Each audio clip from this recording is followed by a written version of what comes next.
programme celebrating the soap's 40th anniversary. That's the latest from Radio News Hub. I'm Dave Cronin. Have you lost £10,000 or more in a crypto scam? Do you feel like that money's lost and it's too late to do anything about it? At Wealth Recovery Solicitors, we've already helped thousands of investors recover over £35 million, and we may be able to help you too, even if the crypto scam was up to 6 years ago. And if we take on your case, it's no win, no fee. Find out more. Text crypto to 66777. Text crypto to 66777 now. Hi, it's Juninho. And I'm Lucas, Juninho's son. And I'm a TT T-sider. You are listening to The Red. This is The Red. For John Hendrie, going to strike from distance. John Hendrie equalises for Middlesbrough. The ball's driven from... This is Hignett. And Hignett scores his first for Middlesbrough. Well earned that. Picks out Hignett. That's 1-0. Hendrie is onside. Here's Hendrie. Oh, that's brilliant finishing by John Hendrie. Hignett to release Hendrie, and Hendrie can run a goal. He does have the yards. John Hendrie fires the ball in.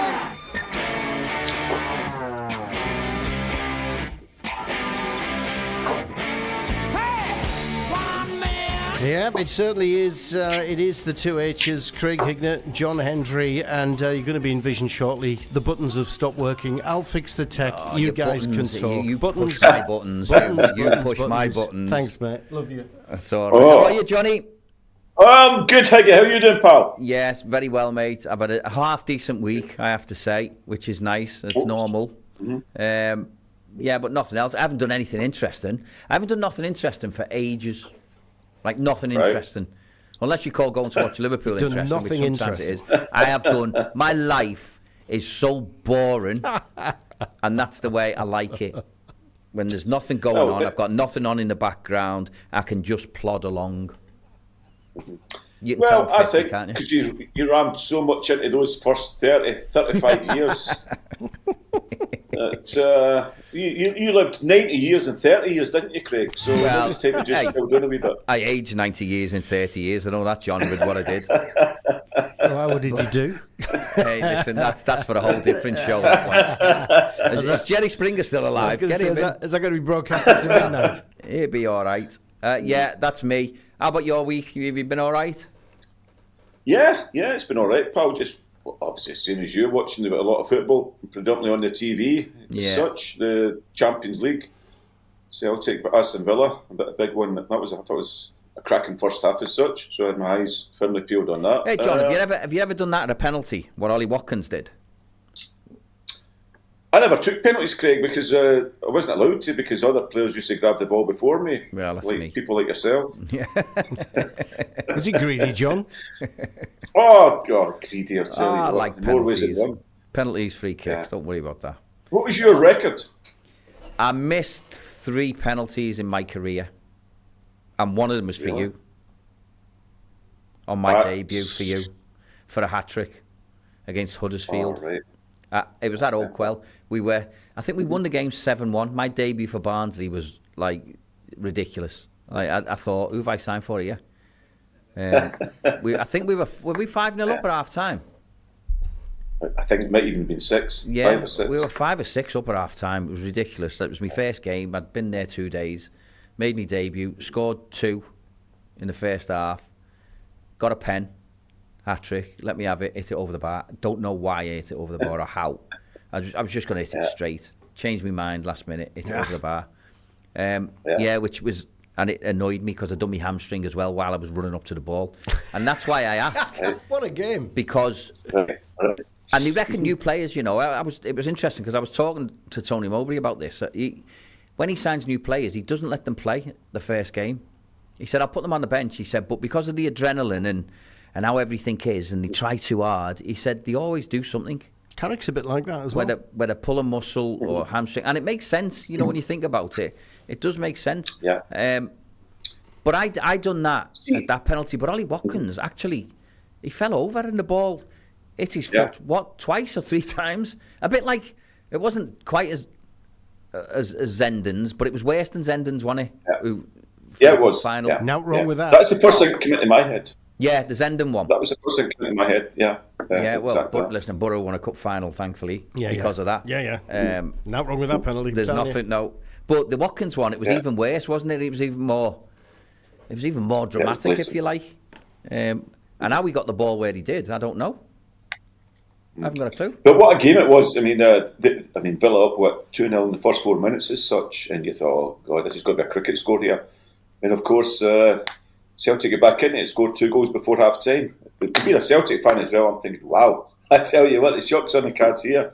But Villa were different class, but great spectacle. Yeah, I mean, you mustn't have expected much, though, John, given that it was Villa, because Villa are, one of the top sides in the Premier League, and I think it's fair to say Celtic are a bit off that.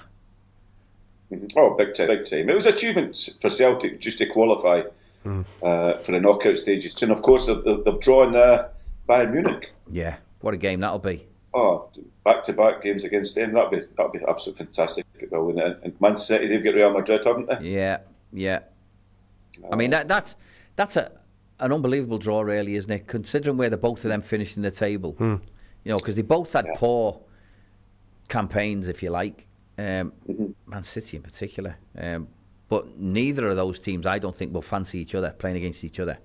Because any of them could go on and win the competition. Yeah. It doesn't matter where they finished in the table. Both of them teams have got the capability and the quality to go and win that Champions League. It's great, though. It's great for the other teams. Yeah, it's brilliant. It's brilliant. I'm just going to... Let me move... Oh, yeah. I'm going to move that. Oh, is it getting on your nerves? No, it wasn't getting on my nerves. It was in front of the telly. Where you want to see the telly? Okay. I want to see the telly. I want to try and read the texts that are coming in. We've had one already from Mohammed who says, "Hello guys, hope you're all okay. Is Latte-Lath staying or going? A lot of reports saying he may not go. Carrick wouldn't say a lot on him today, and the Sunderland game will be tough." He said he's going for a 2-2 result. But on to Latte-Lath, John. What's going on? Yeah. Well, what is going on with him? I mean, there's been so much in the media, apart from coming out of the Borough.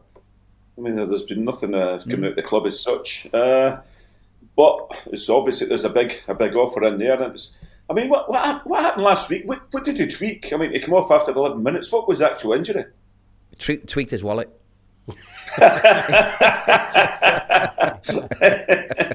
Yeah, no. What was it? Because there's even... That was groin. It was groin. Yeah. Yeah, but he's not even been ruled out of the game on Monday, has he? No. I mean, no, he's not been ruled out of that. But having said that, Atalanta, MLS, when is their deadline? Is it April? Yeah. So there's no rush for them. No, not at all. But there's a rush for Borough if they want to get someone in to replace him. Yeah. They might have someone all ready to go, just waiting to push the button. But it all depends on this deal, whether he says yes or not. I mean, we've had a little discussion before we come on air about why it's taken him so long.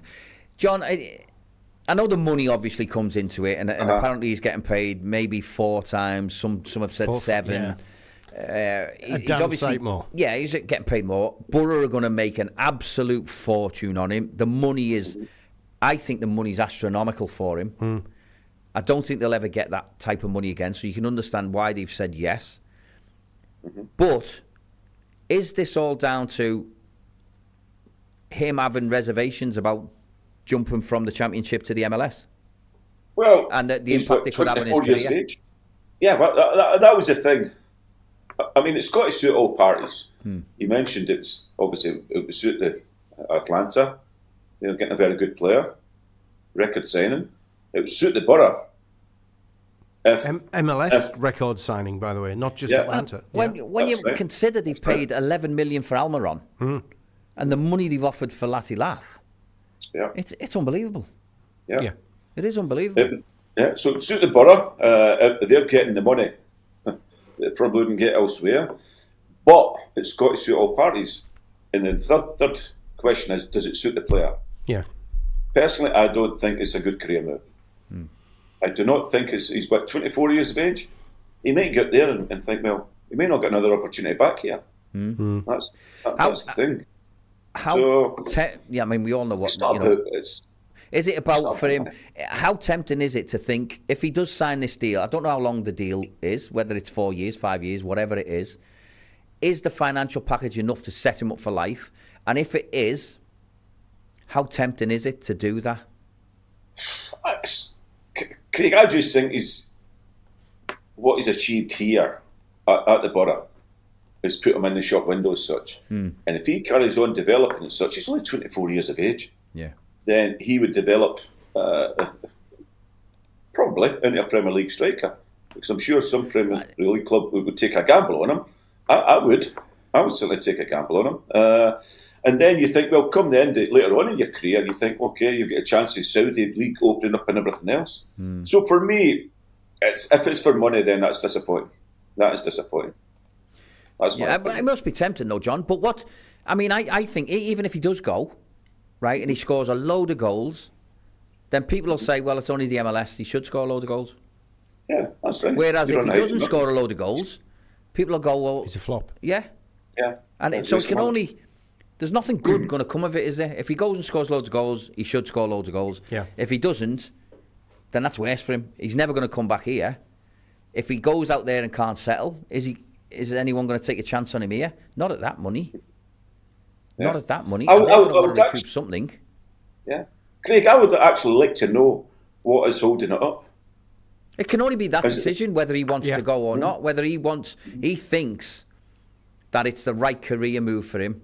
And if that's the choice, then I fully agree with him, because it's a massive decision for him. It's important. This could shape. 26 years of age. 26. Was it 26? Is it? Well, 26. This could shape his career trajectory, which way it goes. It does. If he wants to play. Can I throw a spanner in what here, guys? Go on. Can I throw a spanner in here? Do you think his agent is possibly waiting until Monday's finished? And hoping there's got to be a bid from a European. But if there's no bid now, when's the bid going to come? Why are they waiting so long? Not necessarily, because it's like maybe teams were looking. I think, what injuries he got. But they know it's got a bit of a long time. Yeah, but the other thing is the money that Atlanta have offered. Other teams will know they'll have to match that for Borough to go. Yeah.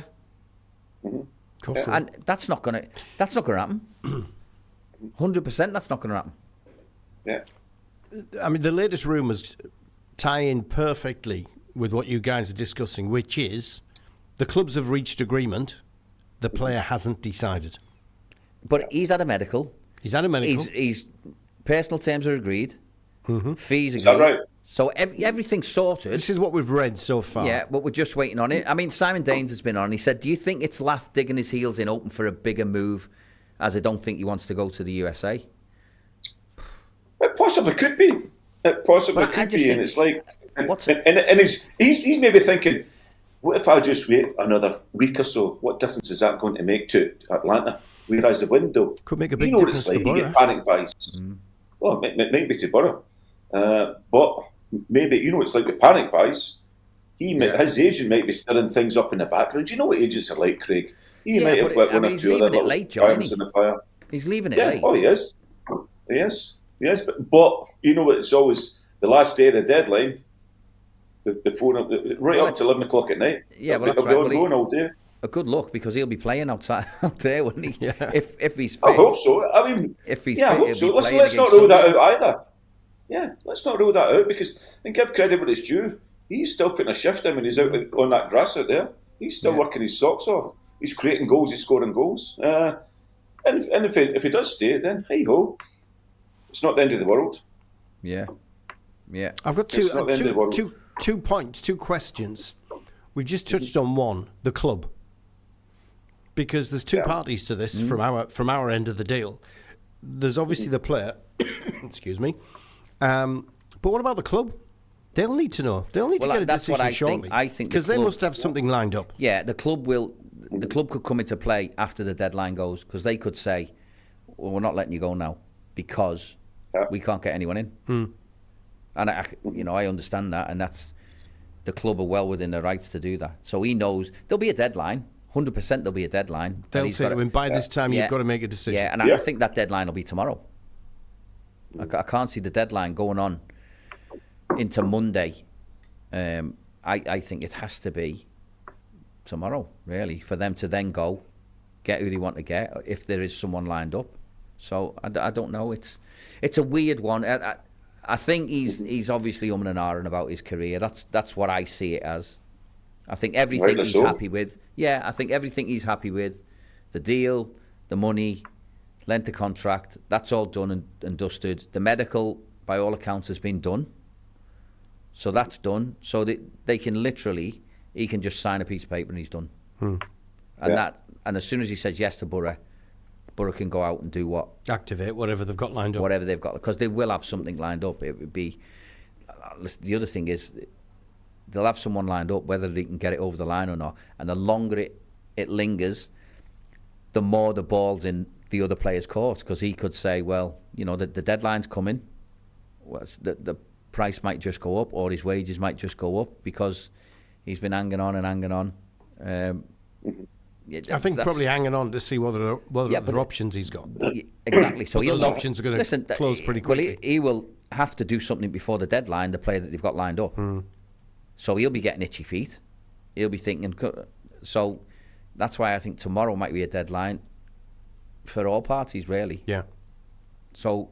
Well, there was a deadline for Ben Doak, wasn't there? Yeah. There was a deadline for Doak. I think they have got deadlines. That was the best deadline that's ever passed in terms of the Borough. Yeah. And the other point I've got is, let's say he doesn't go. Let's say he's still weighing it up, and tonight he goes, as much money as they're offering me, I really want to play in the Premier League. Because I think if he goes over there for 4 years, he's not going to come back and play in the Premier League. You wouldn't think so. No. What about the fans' relationship? Because we were there in the summer when Ipswich came sniffing and he wanted to go.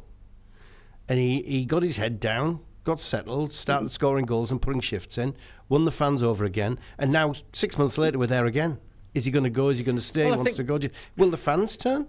I don't think so. I think if he stays, it'd be better, because the fans will obviously think, well, he had this big move, because it is a big move. Maybe not professionally, but in terms of financially, and it's a massive move for him. So if he turns that down to stay at Borough, that'll only give him credibility, surely, with the fans, because the fans will see how much he wants to stay at the football club, and the ambition that he's got to go and play in the Premier League and stay in England, and not just to jump ship at the first big offer that comes his way. Yeah. I don't think is his work rate and his commitment and the desire on the football pitch, and there's no question about that. He's been totally committed to the cause. Oh, he has. Applaud him for that. I mean, if he went tonight, he's going with just outside of a goal in every 2 games record for the Borough in the last 18 months. Yeah, I mean, it's a good record he's got. I mean, an interesting one is, Chuba Akpom's been touted about for Sunderland, hasn't he? Yeah. Daniel, Daniel Joseph is saying, let's get Chuba back and get the band back together, because Cameron Archer's looking for a fresh challenge. Yes. So Andy Tansley's just reminded me, and I think Leeds are interested in him, John. You might know a bit more about that, but given that Latte-Lath goes, would you look to get Archer back in again? And Chuba. If Sunderland are looking, would he come back? And, by the way, you'd have money to spare. So would you swap... Well, Archers. So would you swap Latte-Lath for Chuba and Archer? And we've already got Giles. Well, there you go. Yeah. I thought you weren't supposed to ever go back. The band is getting back together, isn't it? Yeah. And Archer definitely wants away. I mean, he's getting limited game time down at Southampton. Yeah. So he probably thinks, right, I want out of here. I want to go and play games. Yeah. So that is a possibility, a strong possibility. What I'm sure there'll be several clubs sticking around him. So we've had Michael Good has been on, and he said, "Hiya lads, what's your views on the goalkeeper? Do you think the new one will play on Monday? He's from the Premier League. I think he's going to be the number one keeper. Would you agree with that, John?" Travers, yeah. Mark Travers. Yeah, well, he's got over 100 appearances for Bournemouth when they went up. When he got promoted, I think he was an ever-present or just about that season. And I don't know, it's a difficult one, to be honest with you, because, I mean, Glover's done okay, considering he's a third choice. It's okay enough, though, John? Well, I don't think he was at fault. It wasn't his fault. It was like Calamity Cox last week at Preston. We'll talk about that later. I'm honest. You can't blame him necessarily for that. Yeah, it was. But you just mentioned something that Tony Mowbray said earlier on there. He says, "Oh, I don't always sort of chuck when you signing in his first game as such." But he's not a player, is he? He's not an outfield player. I think it'd be a bit different for the keeper. Mm-hmm. Yeah, it depends what Michael Carrick said to him, the goalie, Travers. He probably thinks, is it guaranteed him games? Because obviously Dieng's out, Saul Bryn's out. Is it guaranteed him games? We don't know, do we? He wouldn't come if he wasn't going to play, would he? If he wasn't going to be number one, if someone had said to me as a keeper, and I'm going to move, and I'm at Bournemouth, who are flying high in the Premier League, by the way, look a really good side, come to me and you can fight for your place. Would you go? Oh, yeah, right. It's a great point. But by the same account, how has he got to deal with Glover's not letting anyone down. He is not letting anyone down. No, I think that's well, and it's not a slight on Glover at all. Mm-hmm. But it's just, have we upgraded that position by signing Travers? Is Travers an upgrade on what we've got already? At this moment in time, he is an upgrade. I would say that. He's a Premier League goalkeeper. He's got over 100 appearances for Bournemouth to his name as such, and it is an upgrade. If he wasn't in the first game, certainly it would be breathing very, very heavily down his shoulders, and you'd think it would be in him if one or two mistakes were made. Yeah, it's certainly he's covering his back as well, isn't he? Yeah, he's covering his back for the remainder of the season. Yeah, which he's got to do if there's any more injuries as such. Yeah, unless he said to him, "Look, you'll be playing, you'll be the number one until you make a mistake or until you lose form." If you're playing rubbish, I'm not going to play you. Everyone has to earn the place. Monday is huge. It's massive. Monday is a massive game. Given what happened at Preston, and we have, I don't want to, but we've got to talk. Should we talk about that after the break? Because it could go on for ages. Yeah, after the break. We'll talk about the goal at Preston after the break. But Monday's game against Sunderland, I think, is huge for a couple of reasons. One, I think Borough need it desperately for the 3 points and to stay in there. And because if you look at the table now, Sunderland are away, they're 11 points clear of the next. I think West Brom and Borough 6th. But if you go down all the way to 10th or 11th, all them teams are within one win of each other. One win. And the rest is goal difference. You find yourself mid-table, couldn't you? Well, you have 2 or 3 where you don't.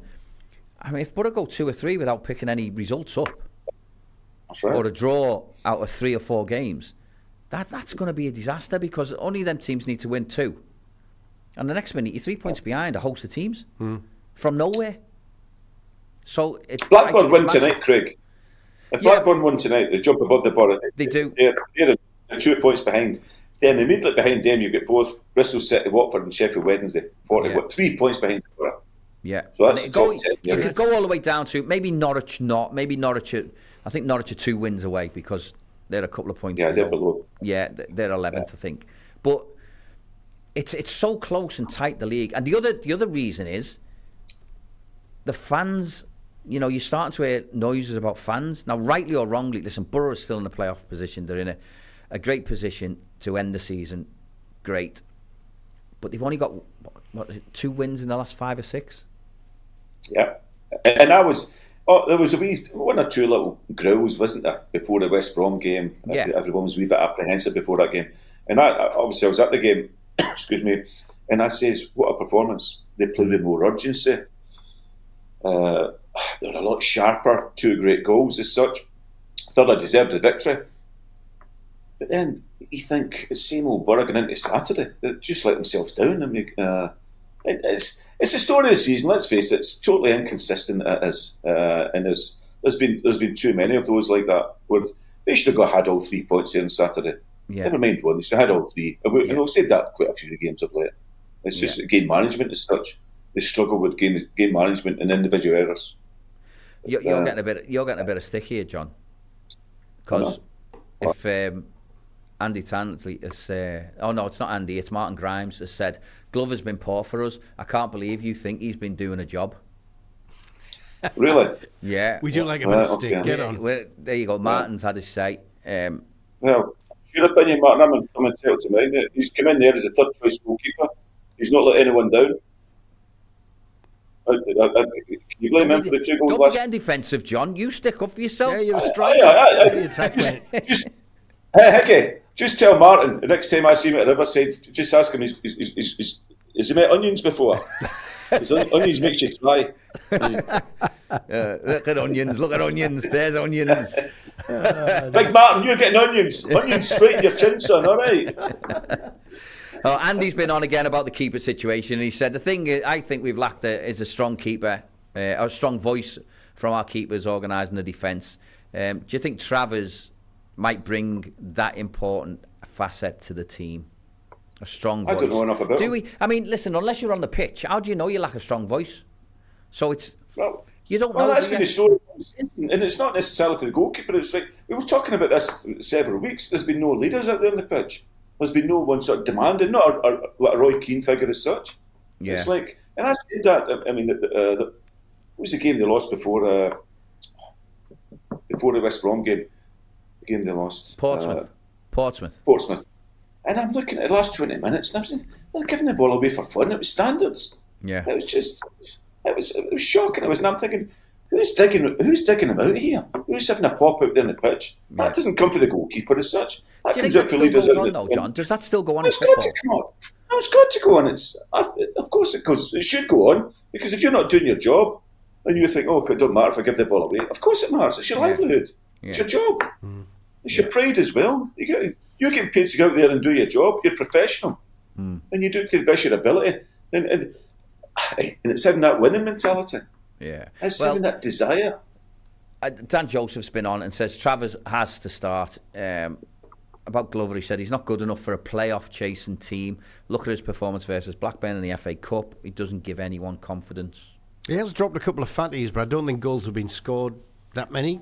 Goals have been Is it scored. more the playing out bit and, I think decision making from playing out from the back? Do you think? Yeah, and he's given it to strikers, but they've not converted. So I think that's why maybe you would think he's not done a bad job. So he's got away with it. Yeah, guys, he's come in as a third choice goalkeeper here. Yeah, but I don't think that matters, John. I don't think it shouldn't matter whether you're third choice or not. You should be, if you get the number one. Yeah, but you're good enough. He's come in as a third choice, and we all questioned. We all thought, oh God, where's he got to go here?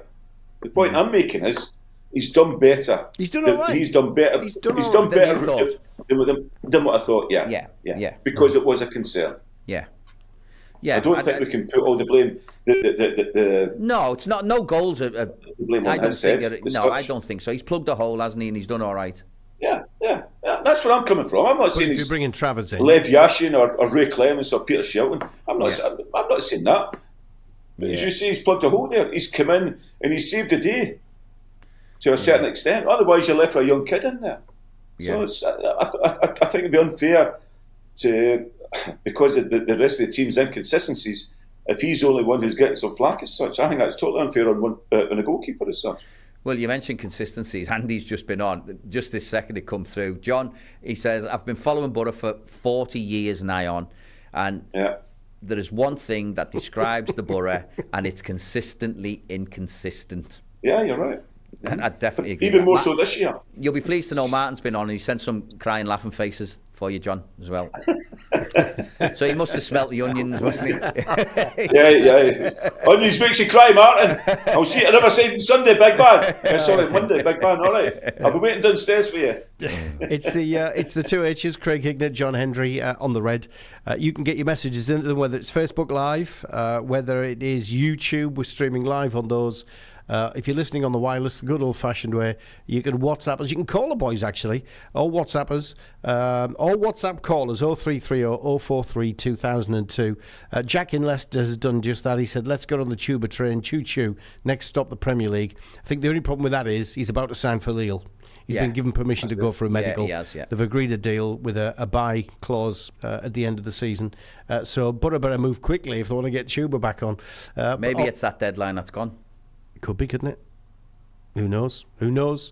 And Mal in Toronto sent one. We'll read Mal's after this short break. We'll be right back. Take your taste buds on a culinary journey at Rio Brazilian Steakhouse and Tomahawk Steakhouse.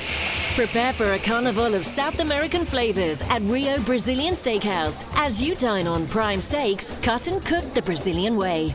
And where can we take you on your meats journey? Find out at Tomahawk Steakhouse, home to the authentic meat connoisseurs. 2 top restaurants, 1 big choice. Which to choose first? See Rio-Steakhouse or Tomahawk-Steakhouse.co.uk. Award-winning Chatsworth Windows New Year's sale is now on. We're offering our largest ever savings on our extensive range of windows, doors, conservatories and orangeries. And you can even buy now and pay later. Call us on Northallerton 780 444 or Google Chatsworth Windows. Chatsworth Windows, sparkle and shine, amazing. Open 7 days a week. Glazing every time. Borough fans, don't miss out on the event of the winter. Tony Mowbray, Craig Hignett and John Hendrie all on stage together for one incredible night of banter, mickey taking and good old borough chat. Tickets are less than 30 quid and they're going fast. The VIP meet and greet are already sold out. I was in Eindhoven watching the cup final. I was there because I was a Borough fan. Mogger's a legend, player, captain, gaffer, our everything. I tell you what, he's got those latex underpants on as well, haven't you? Johnny Hendrie, our last to score at Ayrsham. And then Higgy, our first to score at the Riverside. Oh, you look like you're in a carry-on film. Tickets are 29 quid and are available from thepaaonline.org. That's thepaaonline.org. Don't miss out. Come and share yet another incredible night. Brought to you by The Red. It's Friday. It's the 2 H's, Hignett and Hendrie. This is The Red. Just before you jump into it, fellas, I think it's worth bearing in mind we're talking Sunderland and the Borough playing Sunderland Monday night. We are live, doing a live watch-along from Stack in Middlesbrough. So, H, you'll be at the Riverside. Me and Craig will be at Stack in Middlesbrough. Big screen on, good food. I was going to say beer, but I know you don't drink. Talking of beer, fans. hang on, talking of beer. What have you been drinking in the break there, John? You've got a glass of something right in front of you. What have you got? What is it? It's Vimto. Well, I thought you were going to say Iron Brew. Iron Brew. No, is it Vimto? It's just juice, yeah. Vimto juice. Lovely. Yeah. Well, apple juice. Vimto. If you believe that, we leave anything. Exactly. It's got a bigger head than you have. Oh, I got a WhatsApp caller. I think it's just looking at the. It's our friend in Plymouth. It's Rye. It's Rye. Oh, he was bragging after last week, getting a point up at the stadium. Hello, Rye. Hello, everybody. How you doing? Not bad. Good lad. At least we took something off Sunderland. Well, I know you were dreading that, weren't you, last week when we spoke to you? As much as I'm dreading Monday. Yeah, I know. What do you make? Did you see the game, Ryan? Yeah, I did actually. I did actually watch the game. What did you make in particular of Sunderland? I can see why they're up there. Can you? But they shouldn't be. Yeah. I wish they weren't up there, but I can actually see why they are up there. They have got a solid back four. I want them to hit a slippery patch now. Well, it's got to be now, hasn't it? It can't be any other time. No. I mean, there was rumours linking Bellingham with a £30 million move to Crystal Palace this week. Wow. Yeah. Is he worth that? If he's worth that, then Jude's worth $1 billion. 20 times more than that. Was he? No, Was he all right in the game? He was quiet. Yeah. I mean, Isidore scored the goal after missing 2 penalties the week before. Burnley away, wasn't it? Yeah. We were lucky with the first goal because it was own goal by Patterson. Yeah. And then obviously our left back that has been getting a lot of critics off the Argo fans, Nathaniel Ogbetter, came up with the most important equaliser we've ever had. Well, we can silence your critics. Well, it is, isn't it? And are you shocked? I mean, obviously, given Whittaker's moved up here now, were you shocked you scored 2 goals in the game away? I was shocked that we even got a point. Yeah. And I mean, I was messaging Dave. He was. He never let me alone. That's how bad Sunderland are. We're still drawing. You were only 3 minutes into the game, mate. Yeah. Yeah, but we Do you know what? conceded in the first 5. Yeah. But I've now, and obviously now Whittaker come into the Borough as well. I mean, I was thinking maybe. Can I say here, Ryan? Yeah. Was Morgan Whittaker thrown under the bus by his manager? Because he's come out this week and says, I did not refuse to play. I don't think he was thrown. I don't think that's true either. And I mean, there's 2 sides to every story. I mean, one of them's lying, but who knows? It might be just the way to get Argo fans on his Argo fans to get behind him, the manager. I mean, yeah. So yeah, but it's questioning Morgan's professionalism. Yeah, of course. Which is poor. So I don't respect whatever has happened, because if Miron's done that, I'm not happy. Yeah. If Morgan's done what he said, I'm not happy. So it's not like, but I mean, he did do the same thing at Swansea, so it's led him more to believe our manager than Morgan.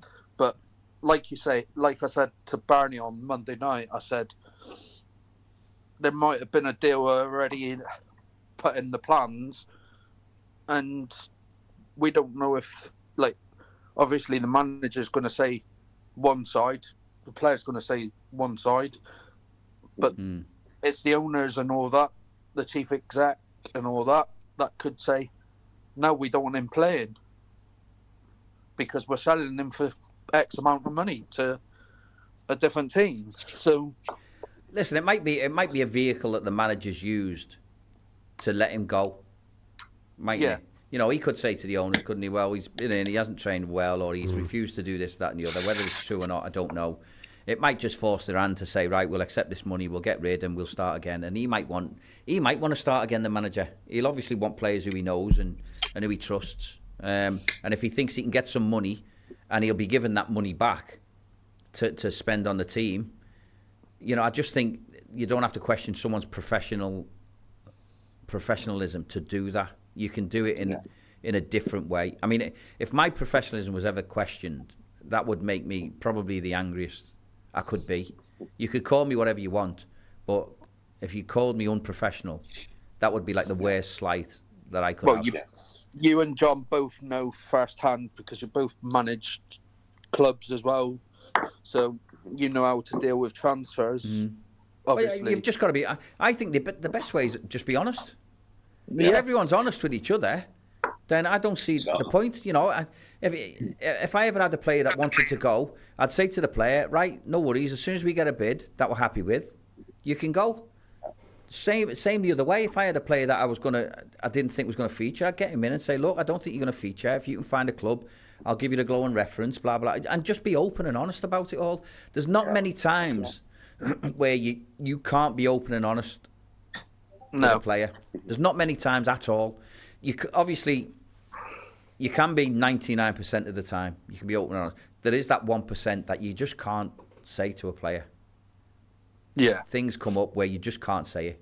And we've just signed 2 new centre-backs today, breaking our record transfer fee again. Well, there you go. So he's been backed with the money that you've got from Whittaker. So that's a positive for the manager and for the fans and for the team as well going forward if they're going to stay up.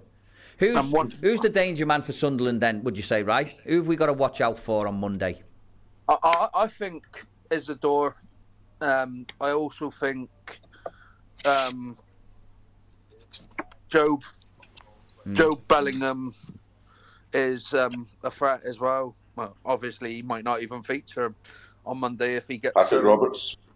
Yeah. Patrick Roberts, obviously at ex-Borough. He'd love to put one over in his old team, wouldn't he? Yeah. He loves to put one over Borough all the time. He always seems to pop up with a goal or two.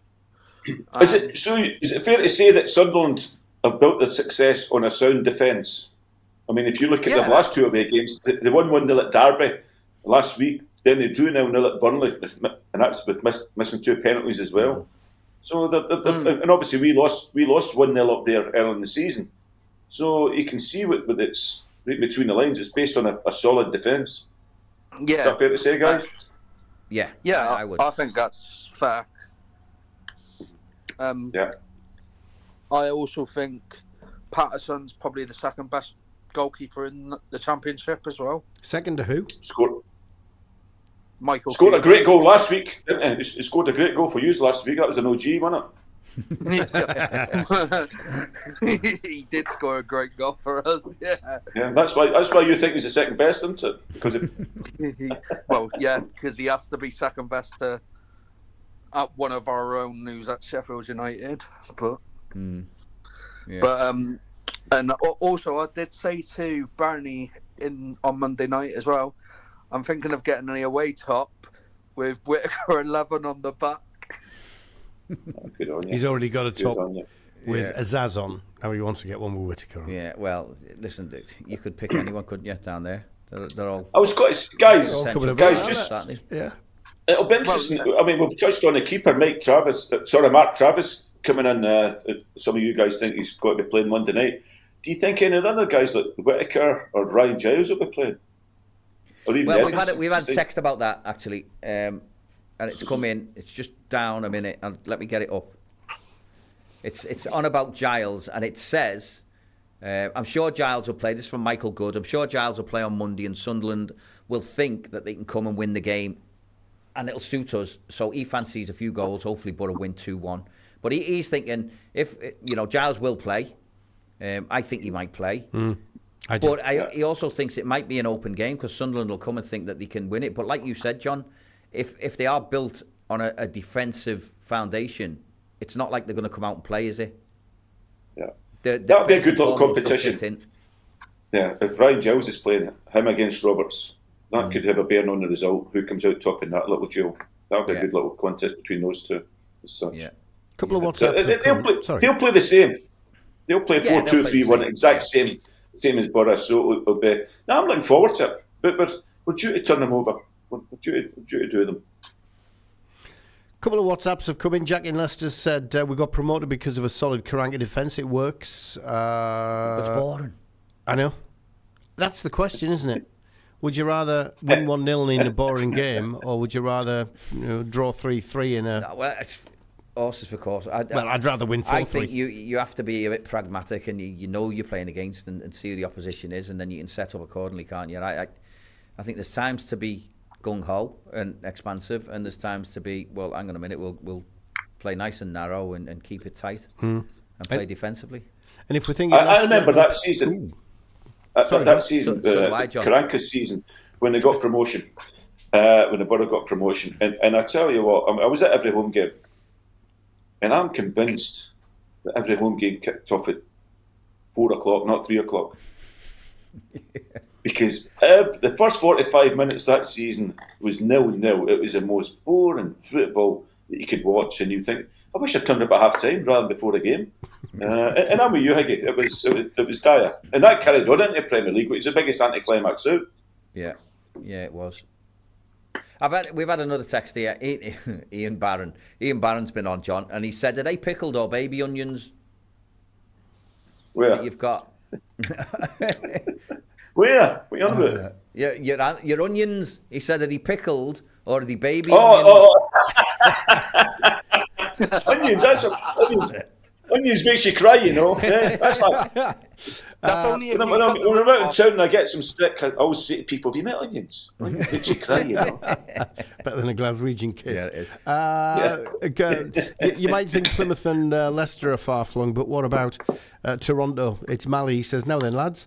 By the way, how does Lath pass a medical if he's injured?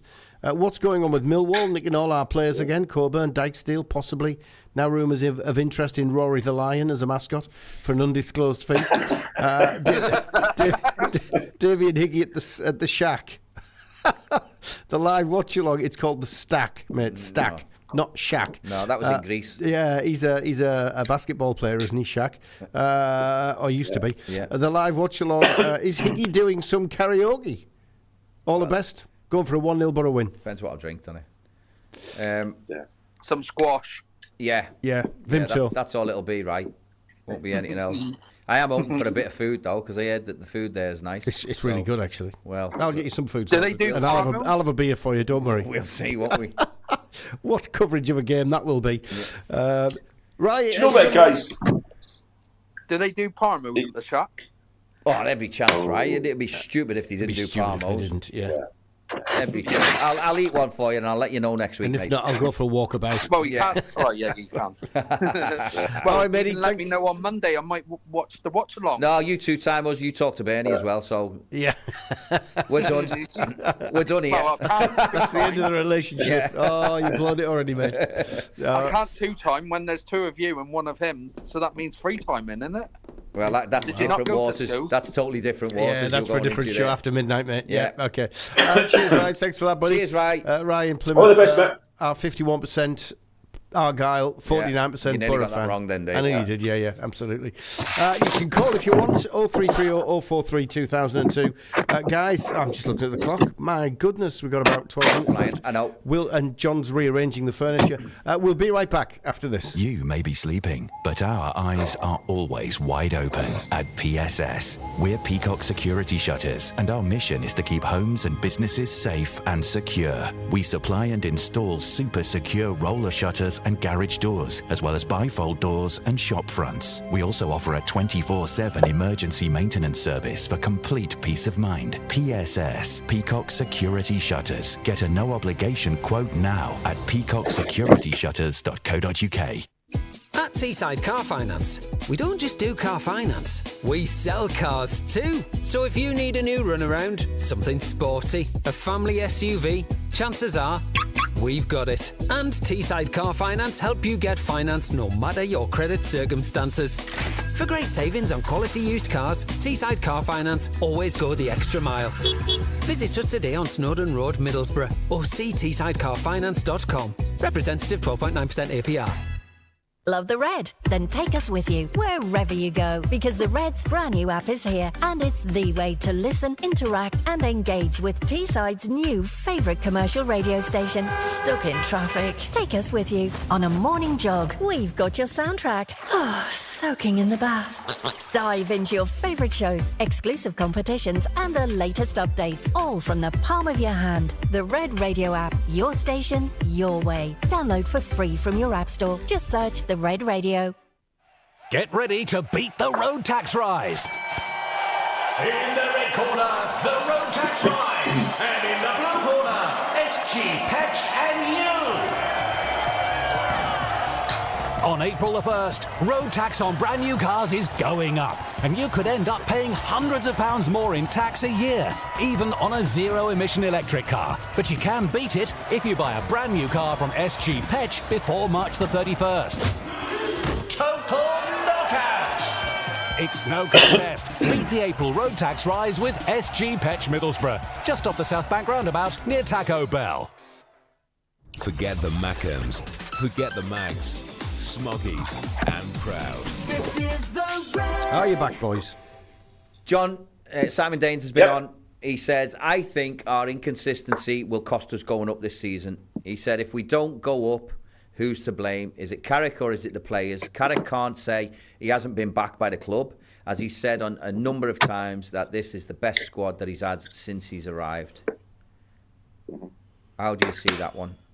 If we don't go up, who's to blame? Well, yeah. I mean, we are. It's been the story of the season. I mean, I mean, I said last week, the West Brom, that was it. Okay, it's like we're taking a step forward, and then you go to Preston on Saturday, and you're thinking, to a certain extent, cruising. We're playing particularly well, and it was two silly goals they gave away. John, can we talk about the second goal? Can we talk about the second goal? Have you ever seen anything like that on a football pitch? Wow. I mean, listen, Keystone Cops. Well, it is, isn't it? Because you hate yourself. Listen, clashes happen, but in my time, if a clash happened and the ball was still around you, you ignored the clash, and you sorted the ball out and done what you had to do, and then if you were injured, you'd go down. But to see two people like rubbing the head when the ball is still there in the vicinity, it's like. But then to get it played back, and I felt sorry for Luke Ayling because obviously he didn't know where he was, and when he's got the ball, it's all a bit of a rush and everything. He's thinking, where is it? And then he's miscontrolled it. But I just thought the whole thing, and then when you see it, all the memes that have been made on it with like Benny Hill music and all this other stuff. I mean, Charles, wasn't it? With Harry Enfield. Sum up some of the goals that we've conceded, doesn't it, this season? I mean, some of the stuff has been. You cut out 50% of them, and it's scary to think where we might be. Cut out 50%, we'll be third. And they were the daft ones, aren't they? Even down at Pompey as well. I mean, the boys are cruising. And then they just switch off. I mentioned it was Borges, a left back. Watford, we could Norwich talk. 3-1 up with a penalty. Yeah. I mean, it's like, Craig, how does the manager take the blame for that? Well, I don't think he can. The manager is responsible for picking the team, setting them up. Yep. Will people say, well, he's responsible for how they play and he wants them to play football in every area of the pitch? But surely there comes a time where I'm on the edge of my box, I'm surrounded by people, we can't play football here. I've just got to get rid. And then we've got to get our shape again, and then we'll start again. But they seem to want to force to play football in every area of the pitch. Yeah. And even the West Brom game, the first goal, Hayden Hackney's goal, you're thinking we'll be critical. Oh, we'll go wide, we'll come back, we'll keep the ball, keep ball here. You think people like Hackney, they've got a great striker, another shot, son. That's what happened. Just goals change games. Yeah. Then they settle down, the crowd are behind them, and it makes it a comfortable evening. Yeah. But then you go back to square one on Saturday. It's taking one step forward and two steps down. I think goals like that are the things that frustrate the fans, aren't they? Yeah. That's regardless of how they played in the game. It's the goals that they remember, the goals that they away that they remember, and I think sometimes that can overshadow how you've played. Sometimes. Yeah, but how can the manager take the blame for that? That's why that's answering the question. So the players have got to take responsibility for their own actions individually and collectively. If it repeats, but what if it repeats? What are you moving about there, John? Keeps brushing past your microphone. I don't know. If it repeats and repeats and repeats, then do you start pointing the finger at the manager because he can't be getting his message across? Or he's picking the wrong players. I mean, we have I have a saying as a manager, don't you? All managers will probably have sayings. Once is a mistake. If you sell someone once, they fix it. Twice, maybe. Third time doesn't happen. So, you can tell someone once, maybe twice if they're not listening properly, but you don't ever tell them a third time. And that's... some managers live their managerial career by that. If I have to sell someone 3 times, they're out. He's not for me. Yeah. I'll have to try and get someone in who'll listen and do what I say. Listen, we don't know, do we? Because we're not privy to what goes on in the training ground and how he wants them to play and stuff. But I'm sure he doesn't want them to play like that, where they're really under pressure in their own box, trying to find little passes. Especially defenders who aren't the most nimble or best footballers, best technicians on a football pitch. So I'd be really shocked if he did that. You'd be pulling your hair out if you're the manager watching that. Yeah, turn your grey, John, wouldn't it? I suppose it all comes back to this total football that we try to play at the back, playing the ball out all the time, playing it across the back, keeping possession, not being willing to hoof even under pressure. That's got to be. There's times when you've got no option but to hoof. And that's what I liked about Matt Clark, and he's gone. Matt Clark seemed to be the only one at the back where if he was under pressure, he didn't mind sticking it upfield or into Rosehead. Well, there's one for you. Are you surprised he's gone, John? Matt Clark. I think, obviously he had a bad injury, didn't he? But when he came back in the team, and at first when he came back in it, he was toiling a bit, you could see, but he wasn't up to the speed of the game, but understandably so, because he'd been out for so long. he grew into the club. He grew into the club, and certainly he was a threat. He was a threat at set pieces. Yeah. He was a danger at corner kicks, and good defensively in his own half. I think his contract's up in the summer, Craig. I think that's why. Yeah, I mean, and he's probably looking at Edmondson's come in, and that's probably triggered it all. He only went till the end of the season, didn't he? Which I found strange. Well, has it? So he's only gone there for the next 4 months. His contract is 4 months till the end of the season. So I'm thinking, well, that's a full-time. It's a proper deal, but it's only 4 months. Yeah, but it's only till the end of the season. I'm thinking, surely. Well, that's probably telling you. That. Yeah, he's probably scared in case they could go down Derby, and he's probably thinking, right, I can play at championship level here, and if they go down, I might have a chance of being a free transfer in the summer here, and then staying in the championship as such, because there's a good chance Derby will go down. Or if they do go down, they maybe think Matt Clark in League One will be good, so we'll give him a deal. Yeah, the finances as such from Derby's side, we don't know. We don't know. It's got to suit all parties. Someone who has gone under the radar. Yeah, someone who's gone under the radar a little bit is Josh Deddy, who we've signed from Celtic, young fullback. Yeah. Scottish under-19 international. What do you know anything of him? Have you seen him play? Have you heard anything about him? No, nothing. It's only that he's played in the Celtic under-21s. And do you think he's here as a development? Yeah, 100%. Yeah, age of 19. I mean, obviously, I think he's been playing with Celtic, B team as such. I don't know if he's been training with Celtic, so it's certainly one for the future. No, I can't see him breaking in for a foreseeable time. Dave Conway's been on as well, and he's put this inconsistency was evident last season as well. So there's a lot of players changed in that time, yet it still continues. Doesn't that say it's Carrick's doing? I just look at it and I think you've got to have leaders out there on the pitch. Yeah, good point. But you've got to have leaders out there on the pitch. And is there enough leadership or players with leadership qualities out there on the pitch to demand more of the boys, particularly if they're making mistakes or if they're being sloppy and things? Demand more. Yeah, that's the frustrating thing about it. But no, I mean, what I'm saying, a positive thing with Tommy Conway, he's back in training. So I'm led to believe that he could be involved Monday as well. Well, that'll be which is a big positive. Yeah, that'll be a positive if we can get him sort of near fitness. The problem is we get them in, don't we? They play 4 or 5 games and then they get another injury and then they're out again, and they don't seem to get a proper run of games where they can get up to match speed. And I think that's going to be an issue from now till the end of the season. I would guess. Do you not think? Craig, it's so frustrating, and I mean, what you're saying there is that is more frustrating for the manager when you've got instances like that. And for me, this is an absolute massive month. We'll have a better idea at the end of this month where the Borough are going to finish. If you look at I'm just looking at the next few games. Sunderland at home. Yeah. Then we've got a 9-day break because we're at the Cup. Sheffield United away. Then Watford at home. Then Bristol City and Stoke away. All in the month of February. That is a massive month of fixtures for the Borough. A tough month. How do you see the Sunderland one then, John? I know time's nearly up. Like I said before, I mean, they'll both play the same system, 4-2-3-1. I think the first goal is important. If Sunderland get it first, then I think they've been consistent with their defensive play over this season. That's what the success has been built on. I really hope that we score first.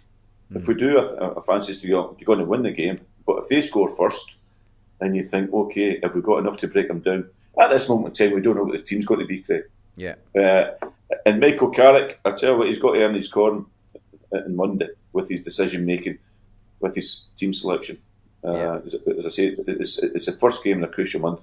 But I'm going with the Borough. I think we'll score first, and I'll go 1-0.